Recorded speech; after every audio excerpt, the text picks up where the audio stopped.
शीर्षक हीरो बिल्ली विस्कर्स। एक गांव में जो हरी पहाड़ियों के बीच बसा हुआ था, एक बुद्धिमान बिल्ली रहती थी जिसका नाम विस्कर्स था। विस्कर्स कोई आम बिल्ली नहीं थी। उसकी आंखें तेज, पंजे फुर्तीले और दिल प्यार से भरा हुआ था। विस्कर्जर एक 5 साल के बच्चे अली के साथ रहती थी।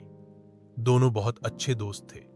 अली जहां जाता, विस्कर्जर उसके पीछे जाती, चाहे वह बाग में खेलना हो या धूप में सोना। एक दिन दोपहर के समय अली जंगल के किनारे रैक हिल रहा था और विस्कर एक पेड़ पर बैठी उसे देख रही थी। अचानक अली ने गेंद जोर से फेंकी और वह सीधी जाकर एक पेड़ के नीचे गिर गई, जहां एक बड़ा शहद का छत्ता लटक रहा था। अली धीरे धीरे गेंद लेने गया, मगर जैसे ही उसने हाथ बढ़ाया, शहद की मक्खियां गुस्से से भिन भिनाती हुई उसकी तरफ आईं। म्याऊं, विस्कर्स जोर से चिल्लाई। पलक झपकते ही विस्कर्स पेड़ से छलांग लगाकर नीचे आई, गेंद को मुंह में पकड़ा और दौड़ने लगी।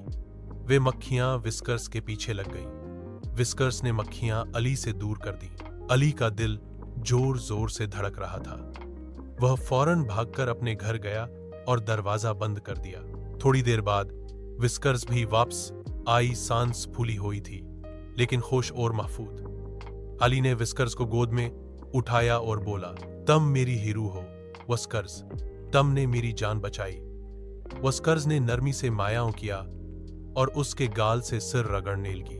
और इस तरह एक छोटी सी बिल्ली ने अपनी दोस्ती और बुद्धिमत्ता से एक बच्चे की जान बचाई और हमेशा के लिए उसकी हीरो बन गई। सबक: दोस्ती में वफादारी, होशियारी और दूसरों का ख्याल रखना सबसे बड़ी ताकत है, चाहे आप इंसान हो या बिल्ली।